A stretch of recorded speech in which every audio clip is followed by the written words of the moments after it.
Isang mapagpalang araw po sa ating lahat. Welcome to my YouTube channel. This is DJ Master. Isa na namang magandang laban ang aking ibabahagi sa inyo sa heavyweight division. Ito ang laban ni Dillian Whyte versus Moses Itauma. Okay. So, para bigyan kayo ng konting info, yung tail of the tape ng dalawang boxers na ito. Unahin natin si Dillian Whyte. Meron siyang 31 wins, 3 losses. At siya'y tumimbang na 244.5 pounds. Di hamak na mas magaan siya ngayon kumpara sa dati niyang mga yung dati niyang mga bigat ng mga una niyang laban. At meron siyang tangkad na 6'4", malaking boxer po ito. At meron siyang 198 cm na reach, mahabang kanyang kamay. At meron siyang ang kanyang age ay 37 years old, no, hindi na bata, medyo may edad na po ito si Dillian Whyte. Samantalang si Moses Itauma, meron siyang perfect record na 12-0, no? Panalo lahat, wala pang talo, at meron siya ay tumimbang na 245.5 pounds.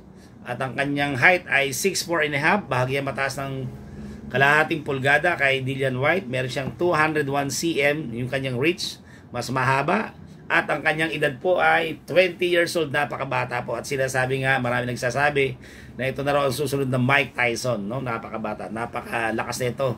Mga ilan na panood ko laban na ito, talagang panay knockout sa first round pa lang. Okay, itong laban na to ay magaganap ngayong Saturday, August 16, 2025 sa ANB Arena in Riyadh, Saudi Arabia po, no? At ang main event, yung laban nila ay mag-i-start ng 10:20 yung kanilang ring walks po expected. So since tayo ay 5 hours ahead po tayo sa Saudi Arabia, so estimate nyo na more or less bukas na natin ito mapapanood. Okay. Ngayon, para mabigyan kayo ng konting ng trivia sa dalawang boxers na ito, so si Moses Itauma has quickly risen through the ranks, no, showcasing impressive performances. One notable early fight was his debut in January 2023, where he defeated Marcel Bode by knockout in just 23 seconds. Ganun po ka explosive itong boxer na to, mga ka-DJ. Ayun po, no, 23 seconds first round. He also secured the WBO Intercontinental Heavyweight title in May 2024, stopping Liha Mensensev in the second round, no? Second round po. More recently, stopped Dempsey Makin in the first round on the undercard of Usyk Fury 2 rematch in December 2024. Ayan po ang ilang mga yung background, no? Grabe to, very explosive tong boxer na to. Batang-bata, 20 years old. Samantalang si Dillian Whyte, siyempre veterano na to, 37 years old. Ang ilan sa mga naging laban niya kay Anthony Joshua, kung saan siya ay na-TKO po, no, ni Anthony Joshua, no? Natalo siya ni Anthony Joshua by TKO. Tapos naglaban din sila ni Derek Chisora ng 2 beses. The two fights against Chisora were both exciting and dramatic. The first went the distance, yung unang laban nila. Nanalo si Whyte by unanimous decision, while the second ended with a KO victory for Whyte. Pinabagsak niya si Chisora sa 11th round po. Yan. Kaya meron ding knockout, talagang punch talaga, malakas din sumuntok. At nakalaban niya rin si Joseph Parker noong 2018, no? The fight. So Whyte defeat Parker by decision. Though decision, pero pinabagsak din ni actually parang sila napabagsak ni Dillian Whyte si Joseph Parker, at si Joseph Parker napabagsak din si Dillian Whyte at nauwi sa decision. Kaya nanalo siya rito ng WBC Silver and WBO International Heavyweight titles. At ang huling isa naging laban niya ay kay Tyson Fury. Whyte challenged Tyson Fury for the WBC and the Ring Heavyweight title, but he was defeated by knockout po. So ayan po yung mga mga background ng laban ng dalawang to.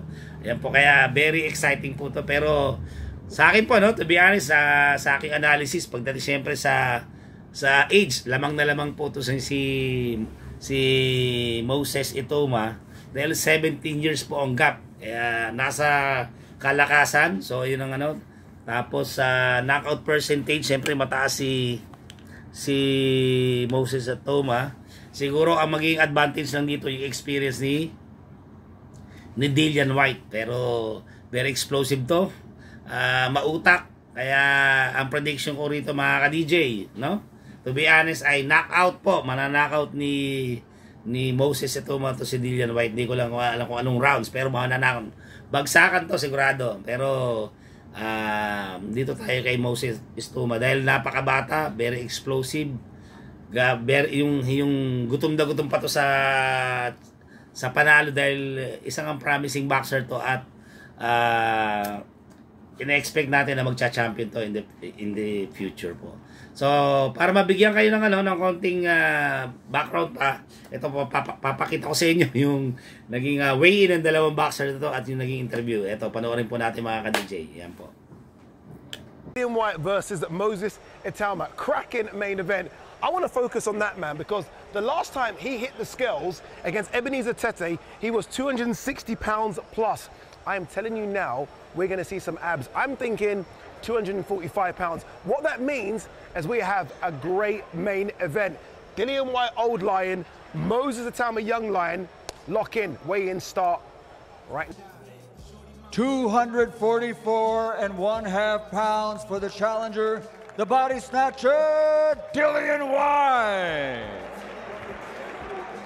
245.5 pounds for the champion. Halos pare po ang timbang ng dalawa. Halos din nagkakala kaya magandang laban ito mga ka-DJ.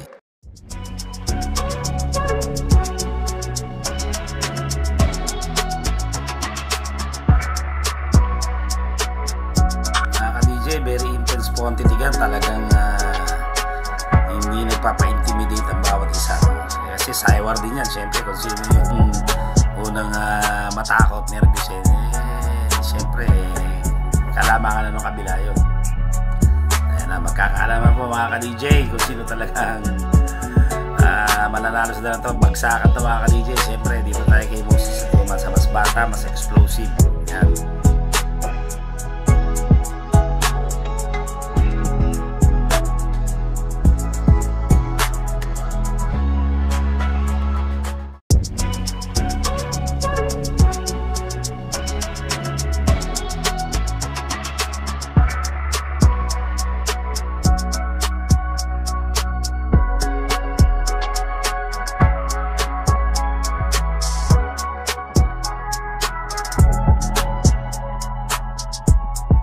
Get into people mess about with me, you know, and then after, with me, I don't need to be a bully or go around crazy. It's just like that. I can just switch, just like that. So I'm just like, yo, relax, bro. Take it easy. We're good, man. Me ain't got no beef. It's just business. Chill out. But you did say yesterday, I think you went on TalkSport, you said, listen, if it comes to it, I'll beat up his whole team. Bro, listen, I will run straight to them and start brawling. I don't give a damn. Straight, I don't care. Listen, I don't care. That's my stuff. But anyway, he said, take my glass off. Today I'm coming out no glasses, so give me. There's a growing support from you. I think people are feeling nostalgic, seeing your old clips. Have you got a message for all of your fans who are backing you tomorrow night? Takbir! Takbir! Takbir! Takbir! MashaAllah. Best of luck, Dillian Whyte. Brother, I've been in training for 12 weeks, 12 tough weeks. And honestly, the last 3-4 weeks, I've literally been saying to Ben, I just want to get to the easy bit. That's the fight game. That's the fight. What did you make of the shape of Dillian Whyte? That's one of the lightest weights that we have seen him in his career. He's put in the work. No, obviously, like I said, although we're two fighters, I've got utmost respect for Dillian. They're saying nothing personal, business.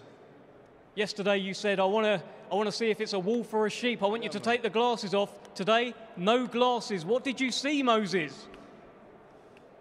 A wounded animal. How's this fight going to go? Oh, come on, man. Moses Ituma victory. Could it be over in a blink of an eye? Listen, I ain't looking for it. I'm going to stick to the game plan. Whatever happens, happens.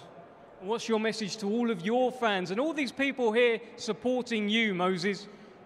I'd like to say a big shukran to the Kingdom of Saudi Arabia. I'm going to put a performance for you lot. Ituma's in town. Let's go. So yun na nga, nakita na natin yung weigh-in ng dalawa. Yun nga, tumimbang nga si Dillian Whyte ng 244.5 pounds. Samantalang si Moses Etoma ay 245.5. So, konting-konting diferensya. At ang sinabi nga ni Moses Etoma rito, ang nakakagulat, basta sabi, basta anything can happen. Huwag tayo kukurap na lang siguro. Yun nga, hintayin na lang natin. Talagang bagsakan tong laban na to. So, very exciting to. So, abangan natin. So, hopefully mapanood nyo. Napakaganda naman to sa heavyweight division. So dito muna tayo sa heavyweight. At sa mga susunod pa natin mga episode, ihahatid ko naman sa inyo kung ano yung mga potential makakalaban ng ating pambansang kamao ni Manny Pacquiao. At ang mga ang matunog na mga kalaban yan, si Rolly Romero, isa yan, at si Tank Davis. At yung possible rematch kay Mayweather po. So pansamantala, hanggang dito muna tayo. Nagpapaalam po si DJ Master, nagsasabing laban lang. God bless you. I'll see you on my next vlog. Bye.